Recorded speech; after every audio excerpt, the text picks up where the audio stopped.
Lotus Jungle.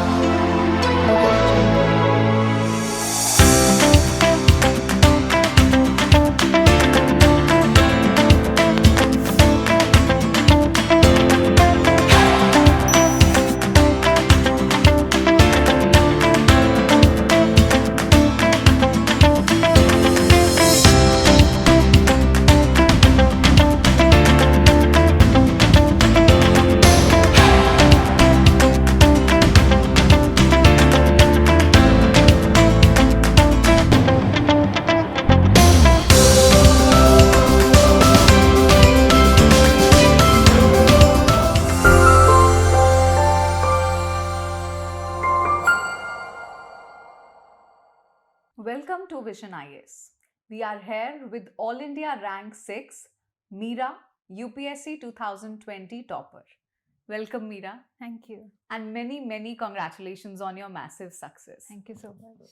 Meera, we will start with knowing about your childhood and how your academic journey has been up to this point. Basically, I'm from Thrissur district, that is part of central Kerala, and I did all my education from there. I completed till my graduation from Thrissur. I did my basic schooling from Kulapati Munshi Bhavans Vidya Mandir, that's very close to my home in Thrissur, till 12th. And then I did my graduation in mechanical engineering from Government Engineering College, Thrissur. And I worked with L&T after a while. So my childhood, I was not very, I was not that studious. I used to get good marks, and I was okay. I had some extracurricular activities also, and maybe I used to get okay marks. That is why my parents always used to tell me try for civil services and all that. And my academic background, there is nothing much to say. I come from a very normal schooling, normal college, no IIT or NIT, normal government college. So there is nothing to highlight in my academic background, which many people used to ask me if you have to come from the top-notch colleges to get into service. So I come from a very normal academic background. Okay. So you probably did something in a balanced way that kind of accumulated to this. You said that your family kept on telling you that, okay, maybe you have to go in for civil services. Tell me a little bit more about your family, or what were their plans for you? My family consists of my father, Mr. Ramdas. He owns a private construction company. My mother, Radhika, she's a high school teacher, and I have a younger sister, Vrinda. She's working in Goldman Sachs as an analyst. And I also had my grandparents. They passed away in the last few years. So they used to tell me, my grandparents, my grandfather, he was in the Indian Air Force. So he used to tell me that you have to always do something for the society and serve the country in some way. And so I thought I'll join the Indian Air Force initially. But I have this condition called flat foot, which rejects you. You cannot join any defense services. So I thought I'll shift my focus elsewhere. And that's when my mother started telling me that, okay, if not defense, civil service is a very good option. You have a lot of work to be done in the society, and you can try for this. But initially, I never gave it a serious thought because, I never had any connection with any civil servant, or I never even personally knew anybody who got into service or anybody who even cleared prelims actually. So I thought this is not for somebody like me who comes from a very middle class upbringing and average academic background. But then when I got into my college, I got a ecosystem there. I saw a lot of friends who started clearing the prelims and getting into service. So that's when I actually decided that my mother was right. This is something that I can do. Yeah. And then it adds to that aspect of doing something from the society. Yeah. One thing you've highlighted here can actually be very useful for many people, that yes, you do not need any specific sort of a background, Exactly. right, in terms of academic or in terms of family or schooling or anything, right? This is something, if you decide, then you can be here. And you are Exactly. here in the most, I should say, glorious way anybody could be. You have a single digit rank. So that should definitely be motivating for a lot of people. Hope so. Let's talk a little bit about your job, right? So you joined through campus placement, Yeah. right? And then after that, approximately within a year, you decided that no, you have to now go full-fledged with this preparation. Yes. So what was the trigger at that point of time and that decision to leave your job? So initially, I thought I'll prepare along with my job. I started watching vision videos initially. That was my first, touch with UPSC. Hmm. I started going through the strategy videos and everything, and then I thought I'll give the prelims while working. I hadn't prepared a lot, but I thought I'll just go and see what this is about. So obviously, I didn't clear that prelims. But then one thing I realized was that if you study well with a particular strategy in mind, you can clear the prelims. So I knew that much at least. So I thought, why not give it a try? If not this time, I might not be able to do it some 3-4 years later. So I'll just quit. And when I told my parents, they were very happy. My mother was like, quit and come right now. Go to Delhi or Trivandrum or wherever you want. Just start preparing. So that was the trigger. That prelims, writing the prelims was the trigger to quit my job and come back. Because it gave you a real life experience. Exactly. Yes, this Yeah. is something. Now this time I'm not prepared. If I do, this is doable, right? Yeah. And yes, your mother was definitely there to push you. Tell us about your overall UPSC journey. How this is your fourth attempt, Yeah. right? So how has that experience been? So again, as I said, first attempt I couldn't clear the prelims, Yeah. and in my second attempt, which was my first serious attempt, I reached till the interview stage. I missed the cutoff by 12 marks that time. So I thought it's okay because I prepared only for 6 months and I missed out by 12 marks. So definitely I'll clear it next time. And next time I missed prelims by 1 mark. So from there to here I fell, and that was a very big fall for me.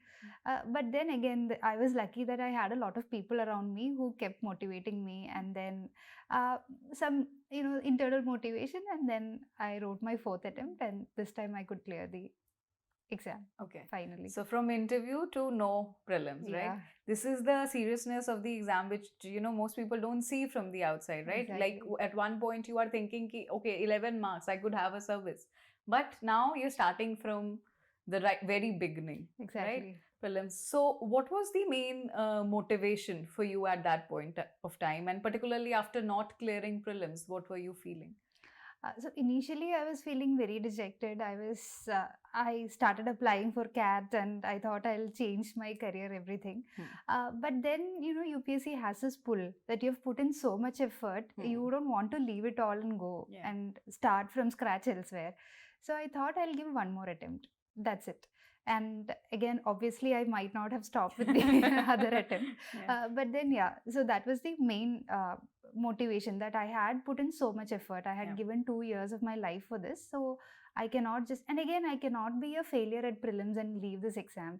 And I wanted to prove that I can clear this exam. I never expected such a good rank, but I wanted to prove that I can. It was a challenge to myself that I'll be able to do it.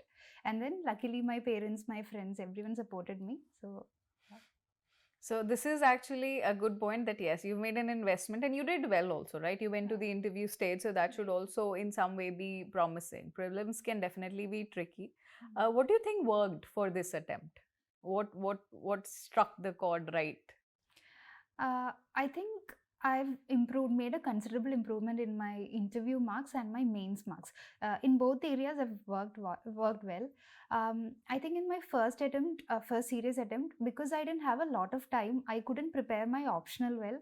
And the second thing was, I didn't make any syllabus specific notes in study for mains. So these two areas, my content was something I improved tremendously during this attempt. And in my first interview, I got only 165. So this time I had 206. So that jump is what actually pushed me to the upper top 10, I would say. Okay.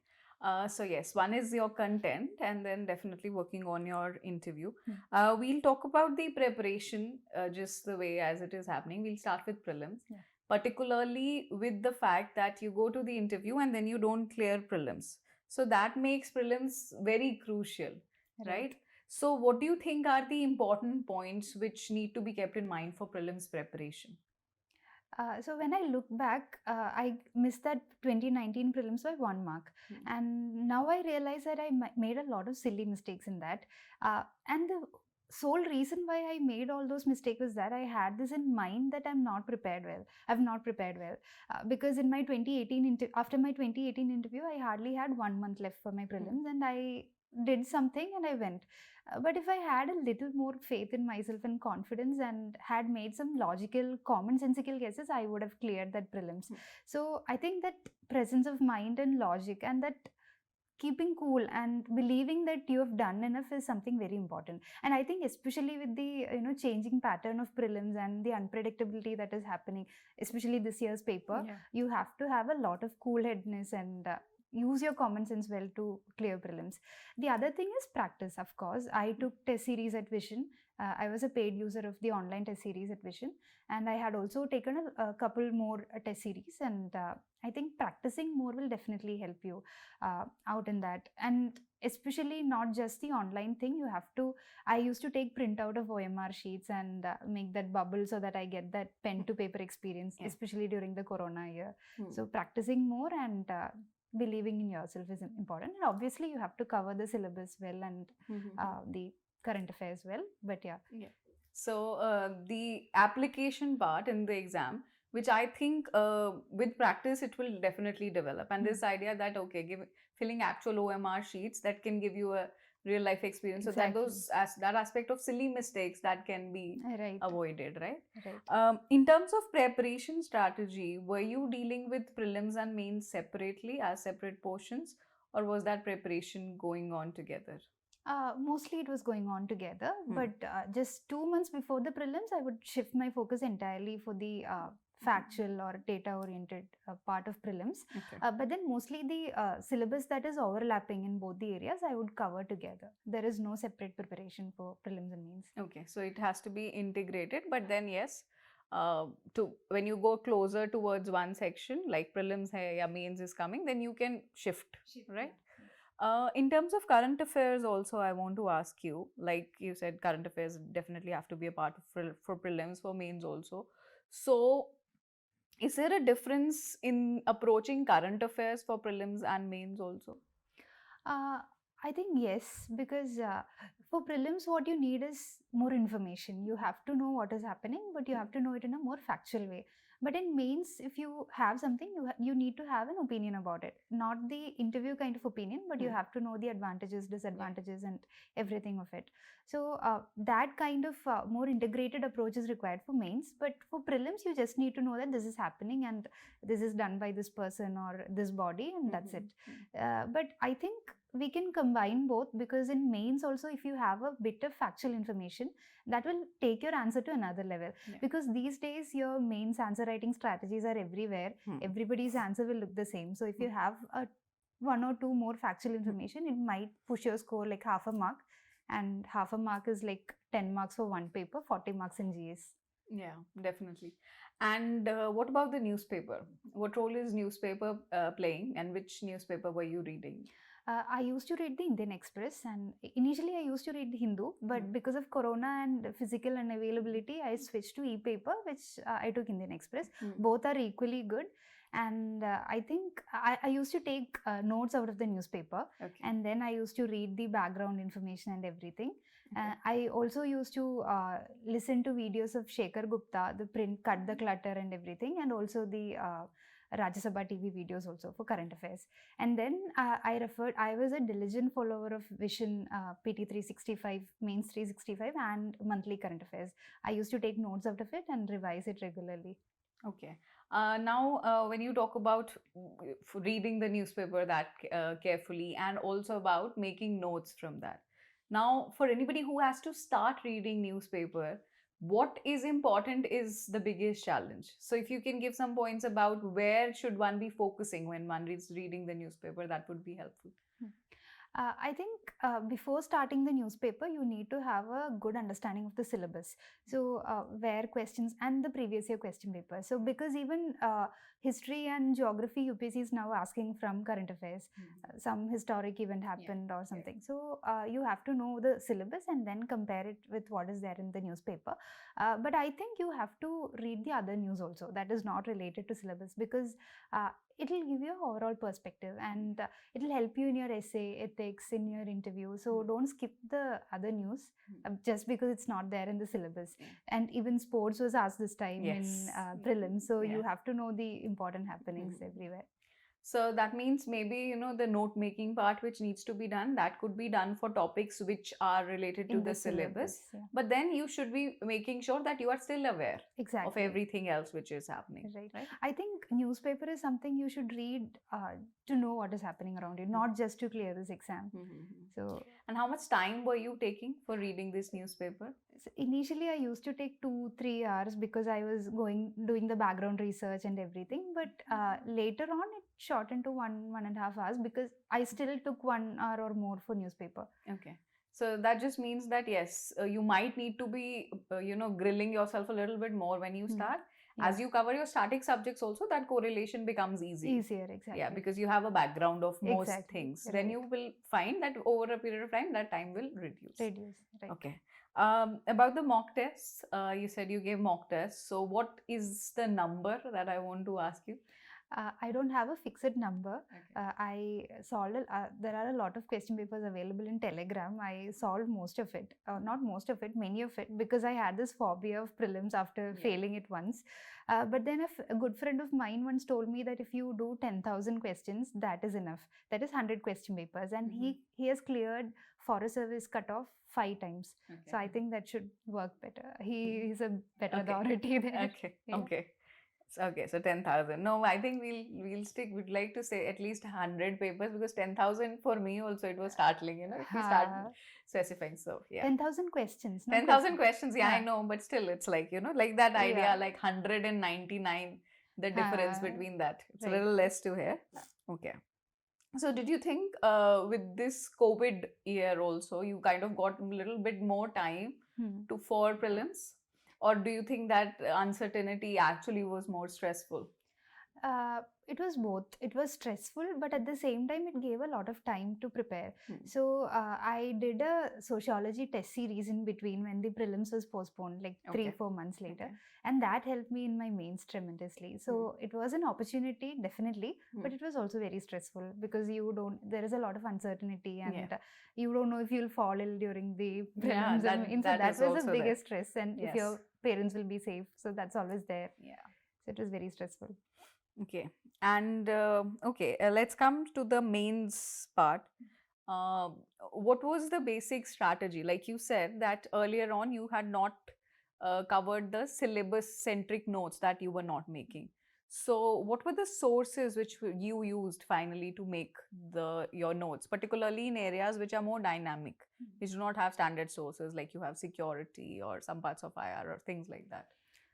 So basically for IR and internal security and those kind of topics, I completely depend on PT 365 and Mains 365, not just this year's, past years also, so that the whole syllabus is covered. But other than that, I didn't refer to any particular source. Another thing that I did was any syllabus topic that was not covered in this, I used to read it on internet, random websites and pages, but nothing in specific. And if you just Google it and with the keyword UPSC, you'll get a lot of results. So anything is fine.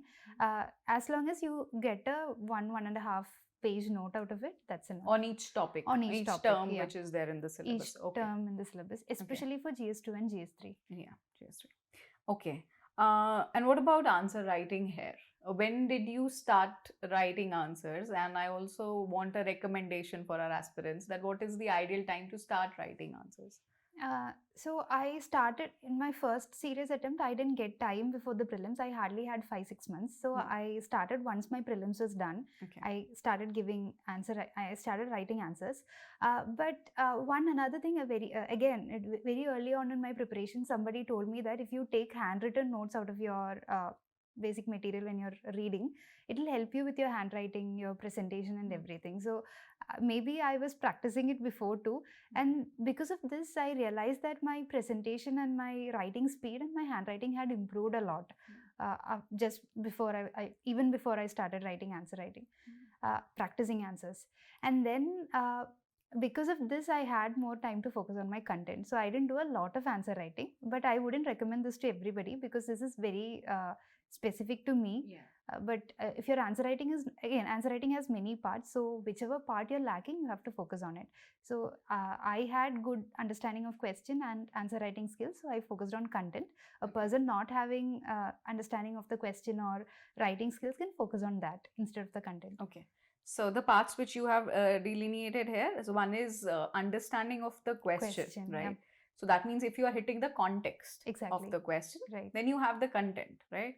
A lot of times people understand the question, they were given the content, but then it is very generic, right? They don't have examples or Right. data, things like that. Right. And then, of course, your presentation part, the structure and presentation, right? Right. These can be the three parts. Right. And then obviously with writing answers, one will understand that, okay, which part needs Exactly. effort, right? Yeah, and this time I had focused more on improving, adding value to my answers. So diagrams, figures, etc. For GS1, I even practiced drawing stupas so that I can draw it in under 15 seconds. And I actually drew it in my paper, and I got 107 in my GS1. So that might have helped. And India maps, world maps, I used to draw wherever I get a chance, even in ethics and sociology also I used to draw diagrams. So I think that has added value to my GS answers. And I call myself numerically challenged. I can't recollect data, so I cover it up using figures. Okay, so yes, so that also again you have identified for yourself, right? That okay, I cannot remember a lot of data, but then I should have something else to compensate for that. Exactly. Okay? That's actually very smart. In terms of the structure of writing answers, so was it a point format or a paragraph? This is like always a question with most aspirants, that what is the thing to be followed? There was no set format, but I used to write in small paragraphs, two line paragraphs I used to write. But then again, I used to make bullet points and subheadings, headings, etc. So there was no short points I didn't use, but it was not paragraph also. It was somewhere in between. Okay. So somewhere in between. In Short between. paragraphs with maybe subheadings. Two line paragraphs. Two line. That was your pattern. Yeah. Okay. Now tell me about this one paper, that is the ethics paper.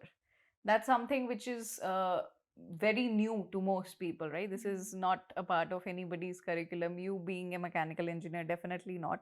So how were you preparing for ethics? Ethics, one thing I did good, I feel, is that I studied the content of ethics, the syllabus. I think many people neglect the part A and focus too much on case studies so that they don't usually score well in the first part. And I've scored well in both the ethics papers that I've written. And this time I have 125. So I think that's very good. Yeah. So I used to focus on part A instead of the case studies. I'm not saying you have to neglect the case studies, but I used to complete every question in part A really well. So that case studies, I think everyone will write the same thing only, because you have to take the middle path and that's it. But part A, you have to score. So I did the syllabus, I did the basic materials, the lexicon I used to read, and then I collected examples from real life. I didn't go for some, random person or something like that. I collected everyday examples, like from the lives of Vivekananda, Mahatma Gandhi, Dr. Ambedkar, etc. And I used to quote it regularly. And I used to make up real life examples and quote it in part A. And I completed part A really well. In both the ethics I've written, and I've scored good in both the ethics.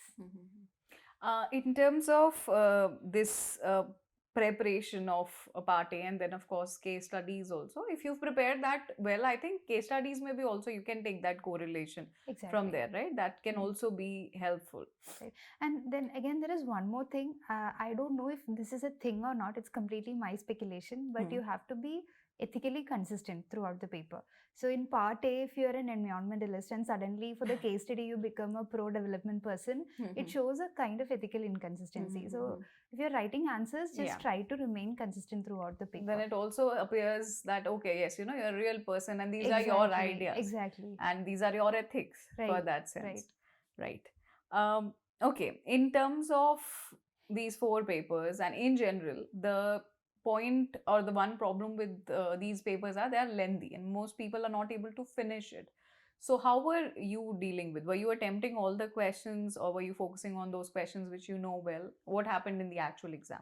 I wrote all the questions this Okay. time. I completed that 20 questions in each paper. Hmm. And yeah, I knew some 15, 16 questions, okay-ish. So that I wrote first, and I spent some 3-4 minutes on the other answers. I didn't spend the whole time on answers that I didn't know, but I made sure that I write something for every answer. Okay. Even if I don't know anything about it, I wrote something in related to it, so that I can get at least 1 mark or half a mark, which will push my rank at least 1 rank Yes, above. definitely, definitely. You're very close. The closer you are to the list, right? And because I missed by 12 marks, I know the value of each mark in mains.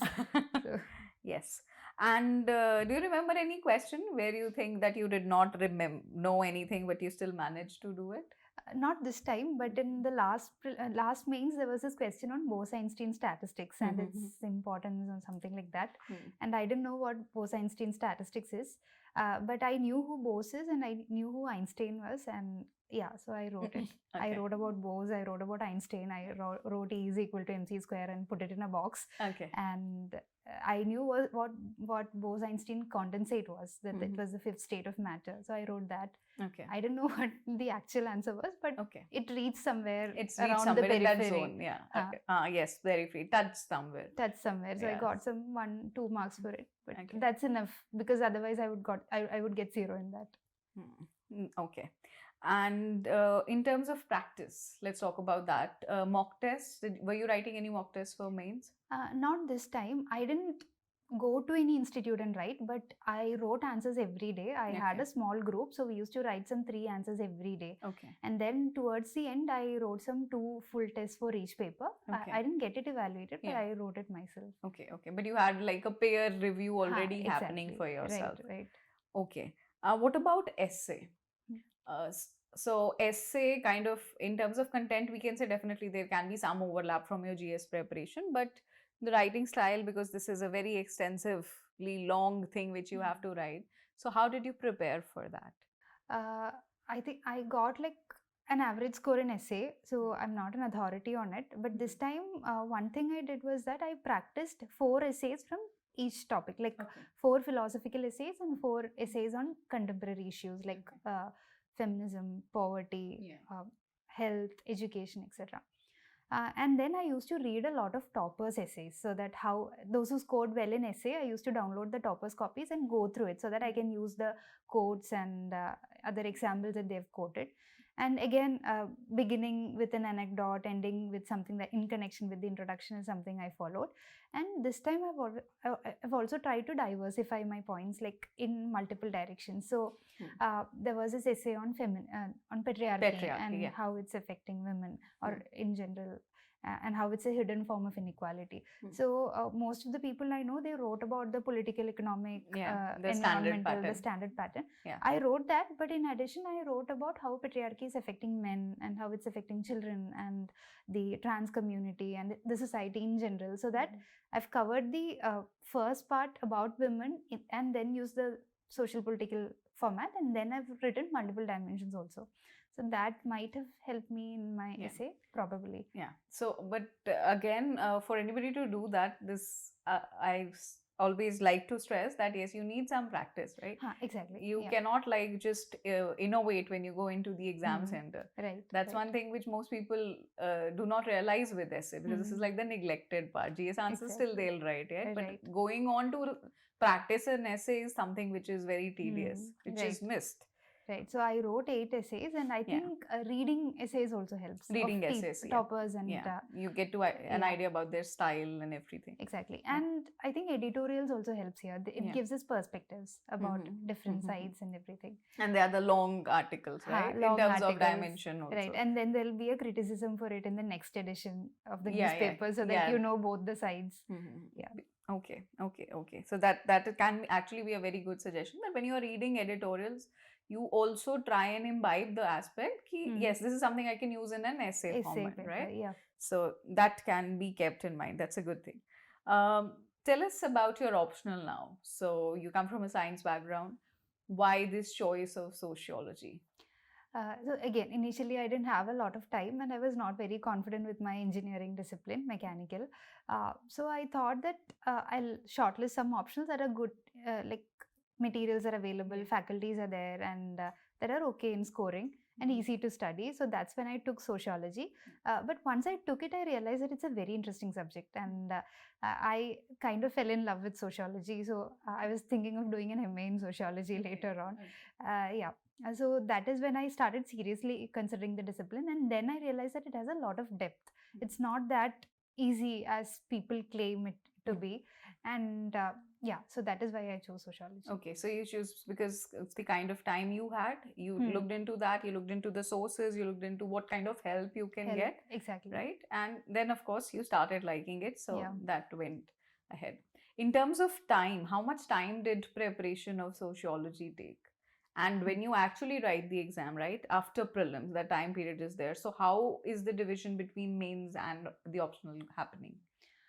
So initially, I took classes for sociology. It got over in from Trivandrum. It got over in 5 months. Every day, 2 hours I had to spend, and then I didn't study anything before prelims in my first attempt. So after prelims, half of the time was dedicated for sociology, mostly, and I did serious answer writing in sociology. I joined an academy and I wrote answers there. Yeah. So that, of course, then translated finally into the exam. When you are writing that exam finally, do you think there is an exact correlation between the GS answer writing and the optional answer writing, or do you think there's some difference? Sorry, I didn't get your question. Is there a difference between the answer writing pattern which you followed for general studies and for Okay. the optional? Okay, yeah. So sociology, I used to write in big paragraphs. That is the set format for socio I've heard. I'm not sure if that is a thing or not. Unlike GS, and then for sociology, instead of bringing more multiple dimensions, I used to bring in more depth to each point. You need perspectives, but you need more substantial content also. In GS, you can like 2-3 content points, and then you can write the generic points in GS. But unlike in sociology, every paragraph you need to introduce a new idea, introduce depth in content, and then you have to quote with current examples, thinkers. So it's a bit different from GS. So that means the preparation would also need to be going in that depth, right? Exactly. If that is the Right. depth of the exam. So the optional preparation should also be in that dimensions already, right? Yeah, if your GS is like this, your optional should go like this. Okay, it has to go inside. Yeah. Okay, all right. Now let's talk about the last stage of the exam, which is the personality test. And this time you have done very well. You have 200 plus score. And there is also a jump, right? There's also a jump around 40 marks from what you did last time. So what was the difference in this strategy? Or you said that you did a lot of preparation. What was that preparation having? Yeah. So one mistake I did in my first interview was actually two mistakes. I didn't prepare my DAF, I didn't prepare the current affairs, and both cost me like tremendously. So this time I went through my detailed application form. Every word in it I made notes, my hobbies, and I cut short my DAF.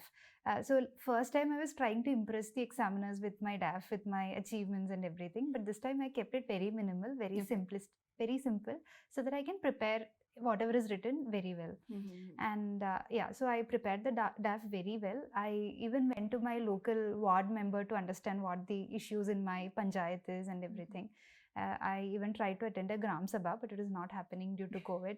Yeah, so I try to, actually learn, take an active interest in things that is happening around me and about myself and my background.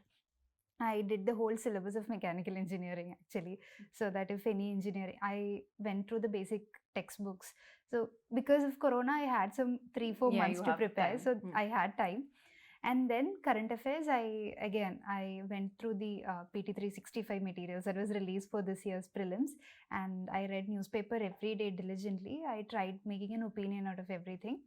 And then again I practiced a lot, not mock interviews, but I practiced in front of mirror. I recorded my audio, and I had this sound coming everywhere, so I tried to cut short, and I tried to make it more crisp. So I've worked a lot on my speaking skills also for my interview. Okay. In terms of this preparation, one thing which is very important, which you brought out, is that you have to be very careful while filling the DAF also, right?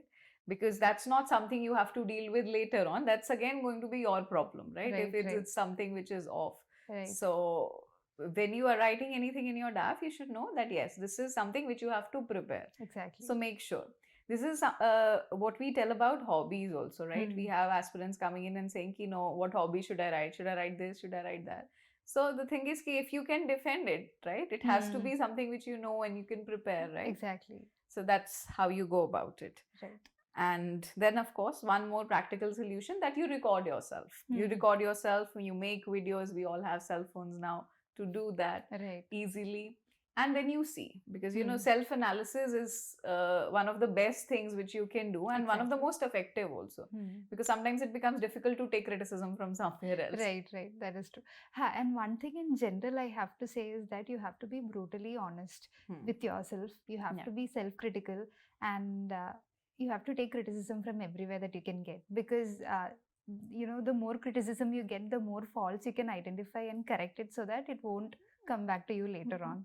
Yes, so it's like in the preparation state, in the practice stage only, you take all the faults, and not in the form of marks. Exactly. Okay. Now you also have some work experience. Do you think that in a way helped somewhere in going to that interview? Was that kind of exposure adding to this part? Directly, I don't know. I can't be sure about it. They didn't ask me anything about my work experience or something.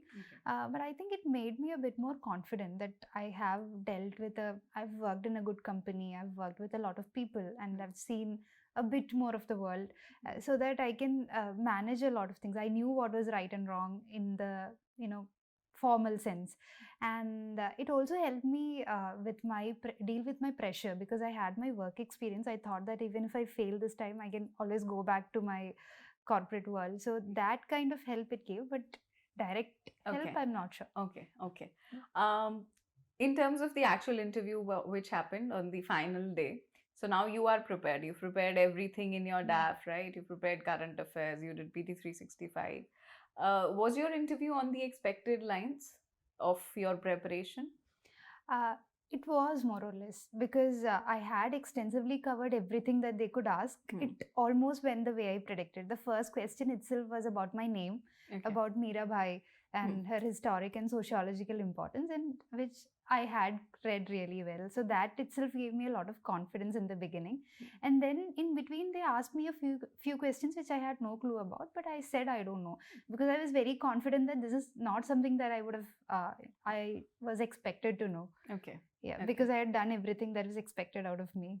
Okay, so in that moment, right, when you have some elderly people staring at you, how do you make this choice, right? Like you said that, okay, I don't know, and you are of this belief that, okay, this is not something I'm expected to know. So how does one choose? Or is it also a good strategy to maybe give partial answers and not say I don't know, particularly if it is happening in 2-3 questions continuously? I would say that if don't bluff in an interview. So if you know something about it, just tell them that this is all I know and I don't know much about it. So I had one question. Was there any pro-democracy movement in China recently? Can you tell some protests that happened? So I said I knew about the Tiananmen Square, but I'm not sure what exactly happened there. So I think that kind of answers we can give, but you can't just make up things. You cannot just make up things. And then choosing which answer to leave, I would say if it's something really personal, or if it's something about your hobby and how. So my hobby was quizzing. So if they ask me how quizzing has helped me as a person, and you say I don't know, that is like something unacceptable. But if they ask you something, in my first interview there was this question about what is the capital of Papua New Guinea, and I said I don't know. I think that's okay. Yeah, that's okay. But yes, of course, if you've written something in your DAF, so that would kind of be a blunder, right? Or right. If very off track, you don't know how it's helping you because you're the one who wrote it. Right. Okay, that makes sense. Now tell me about your aspect of note making. So you've said that you were making notes and that helped you in a way in terms of becoming an answer writing practice, right? You improved your handwriting, you improved your speed. So were all your notes in that handwritten format only, or were you using some online sources also? Everything was offline. I wrote everything handwritten, pen on paper. Nothing was online for me. Okay. So in terms of revision, how do you go about that? Do you like rewrite some things, compile, make them concise? Because in the online mode, that kind of becomes easy, right? Mm. Sometimes you have to cut, add, paste like that. How are you going about that at the time of revision? I didn't rewrite anything. I just read the my answer. I mean, my I'm sorry. Notes, yeah. Notes, yeah. I didn't rewrite anything. I just revised my notes frequently. And because of this, because it's something in my handwriting and something very concise, during the exam also I could recall that, okay, in this page I had written this. I can use that in my answer, or in prelims also I could see my handwriting Yeah. and visualize it and mark answers. So Yeah. that helped me a lot, I guess. So visual memory, they say, is always, more Huh. helpful, and it's stronger to recollect. Exactly. It helps. Right. Okay. Along with this note making, now when you're choosing sources, these days there are a lot of options. Particularly online, there is this mushrooming of many websites, a lot of content is there. Then you have YouTube and so many videos. So, what is your take on all this? Yeah, it's very overwhelming that you have a lot of materials, especially with Telegram now. It's like bombarding you with materials. But again, I have stuck with Vision for all my current affairs and compilation materials because the style of presentation appeals to me. It is very easy for me to read and revise Vision materials, and yeah, so that has helped me. But again, that is what I would say: find a source that works best for you. I wouldn't recommend anything. You can just, it's up to you, but find one source and stick to it. Okay. Don't go here and there searching for materials. So it's important that even if you have a lot of options, you find out, yes, what is working for you, what you need. Exactly. That is also very important. Like there would be somebody who would already be enrolled in a classroom program or who would be already studying content from one place. That person might not need to at least expand himself in that particular source. Right. Current affairs edition you will always need, but not exactly for everything. Right. That is true. Okay. Now let's talk about the biggest. We've spoken about so many things to be done: prelims, hai, mains, hai, interview, everything is there. What is the drive for doing all of this, right? What is the motivation? Because it's been a very long journey for you also, right? You started in 2016, we're in 2021 now. So how does one keep that drive or that fuel which you had? Once you start, you are there, you are ready. Ki, this is something I want to do. But how do you sustain that effort and motivation? I think one major factor was that I had trust in UPSC. That if you study well, so every time I failed, I realized that there is something wrong with my approach. Otherwise, I wouldn't have failed. So I had read Anudeep Durishetty sir's note. That was a very beautiful piece. So I used to go back and read it every time I fail somewhere or I feel that I'm losing motivation. So in that, he had written very well that you blame everything around you for your failure, but you do not blame yourself because you're trying to protect you. But then once you start blaming yourself and like you see that there is something wrong with your approach, there is always things to be done, things to be corrected, so that in the next attempt you can perform better. And I think that helped me. And every time I fail somewhere, I realize there is something wrong. And if I correct it, I can get into the list next time. So that is one thing that sustained me throughout.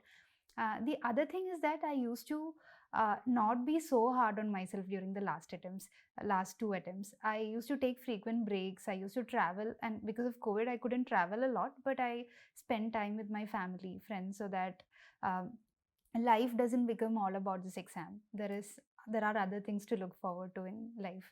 And yeah, so these were two things, but then again, I had a lot of stress because I didn't have a plan B in place. So I wrote the Forest Service this time. I had the interview also.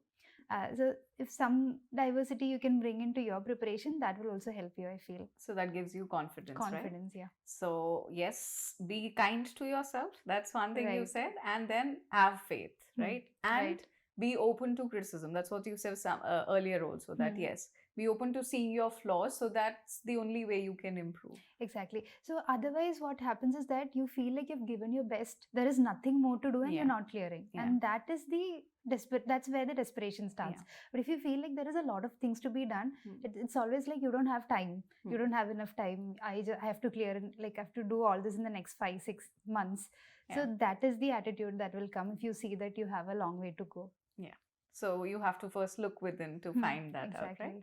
Okay. So, in terms of stress, like you said, you had a lot of stress. So, what were the other activities which you were involving yourself? Or when you said taking breaks, how were you taking breaks? What were the things which you were doing? Tell us on a daily basis if you had some things which you were a part of your routine and overall. Yeah, so my case was that I don't take breaks every day, but when I take a break, it'll be like for 2 3 days I won't study anything. So that will happen every once in 3 weeks or 4 weeks. I'll take 2 3 days completely off so that I'll read a novel, I'll watch a web series, I'll binge watch some web series, things like that. And then every day at night I used to listen to stories, read something on my phone and watch something. That regular everybody does that. And then I had weekly calls planned with my friends so that I can. Those are not from UPSC background. They don't know anything about UPSC, so they don't ask me when is your prelims or mains. Okay. Yeah, so we discuss some random things, and yeah, that again. I also joined a community in my city. It was about discussing the issues in the city and some community work, etc. So that took my mind off the stress. I used to do things like that. So, you have to find some activities for yourself, right? Right. To make sure you don't burn out. Right, exactly. Okay. All right. So now, if with the breaks and the daily pattern, I also want to ask you how many hours were you studying every day? And were you like making long-term plans for yourself? Like, okay, this week I'm going to do this, and by the end of this month, this is how I'm going to complete things. So in my first attempt, I used to spend a lot of time, like morning 9 to evening 10. I used to sit in the reading room because again I had classes in between and etc. But last attempts, because I didn't have to attend classes and everything, I used to study for 5 6 hours. That's it. And it breaks in between for lunch and everything. So my timing was like morning breakfast to lunch, one slot, lunch to tea, one slot, tea to dinner, another slot. Like that, I used to study. And yes, I used to plan very well. Plans keep changing because you can't stick to it, but still every weekly, daily, and monthly plans was there. Okay. Okay. And then of course you can see where you are and then reorient that plan as needed. Right. And I used to keep one day as a buffer so that you Okay. can complete everything Which for is- that week. Okay. Like Okay. that, I used to plan. Okay, all right. Now you have done this. What's the plan from here, right? Now you're going to be an officer, you're going to be in service. So, what is the next plan? I have not thought about it a lot. But then one thing is that when people say you've achieved your goal or you must be really happy, yes, I have got a rank. I'm really happy. But then now is when the gravity of it all sinks in. You know, I'm taking a huge responsibility, and one wrong decision and the lives of a lot of people could be affected. So that seriousness is there, and that is the only thing in my mind right now, that I shouldn't be the cause of distress for any person, because I'm going to take on such a huge responsibility. And for this, I have to work really hard. I have to attend all the training sessions and do everything as the way it should be done, so that I can bring a positive change. So that is the only thing in my mind right now. Wherever I am posted, whichever department, whichever whatever duties assigned to me, small or big, I have to do it to the best of my abilities. That's all. Do you think it brings an added responsibility being a female officer, because the number is still a little less for female officers? And in terms of an aspirant, first, if you can tell me, do you think there are some more severe hurdles which women in preparation or achieving any kind of career they are facing? Definitely, because 23 to 29 is mostly when people prepare, and that is when everyone is behind you about job, marriage, kids, etc. So that is there for every woman, but I think that is there for men too, because that is when they should get settled and in a good job and start a family, start earning, supporting the family, etc. But yes, for women officers, it definitely is an added challenge, because they're representing the small, they're a small minority representing half the population of India. And I'm sure the world is not very easy on women officers. One small mistake and it'll be labeled as, how women drivers are treated, that they're bad. So similarly, they'll be like, women are not good officers, they're not meant for this. So that is an added responsibility. But at the same time, I also feel good that there are a lot of women in top 10, and even from Yes. Kerala, there are a lot of women officers this time. And I feel very happy to be a part of it. And I feel happy to represent the women folk. Okay. And Okay. not just the women folk, but yeah. Yeah, but yes, definitely. This, I think, added responsibility also can further translate into some good work which you do for the society. You're already Yeah. involved in so many community activities, and of course, particularly for women also all over. Um, what would be your suggestion, right? You have done your long series of mistakes, your preparation, you have an extensive journey. What will be your advice to those people who have been very close to the list but didn't make the cut? Yeah, so this is where I'll have to go back. So, when you feel like you've failed somewhere, that is not a failure. That is what I want to tell to people who have missed the cutoff by small margins. So, my first big failure was when I couldn't get into Air Force, that I had a flat feet. But if I had gotten with my flat feet, I would have become a very bad officer, or I wouldn't clear the physical there, and then I would be like very, in a very bad situation. And I would be a distress to the whole system there. So that was not exactly a failure. Now I realize that, and because of that, I shifted my focus on civil services. And then in my first attempt, my first serious attempt, if I had gotten the 12 marks, I would have gotten into some service, and I might have settled there. I might not have given my prelims again, and that might not have landed me here where I am now. And in my 2019, again, because I failed the prelims, I got the time to retrospect where I went wrong, and I made the syllabus notes and everything. But if I had cleared prelims that time, I would have been stuck in that same cycle again, writing mains, failing the cutoff by some small margin. So that would have happened. So I got a whole year to prepare. Because of that, I could give a very good shot in the 2020 attempt. So all the points where I thought I failed were actually building to my success. So those people who think that they are failing, you might not actually be failing. You might be on the verge of something huge. And to people who think they're succeeding, it might not be success also. It might be something an issue later. So yeah, don't get disheartened if you're failing by small margin or big margin. I'm pretty sure something good is waiting for everyone. Yeah, and most things make better sense in the hindsight, Hindsight, right? yeah. Hindsight is always 2020, they say. Yes, and you connect the dot backwards later on, right?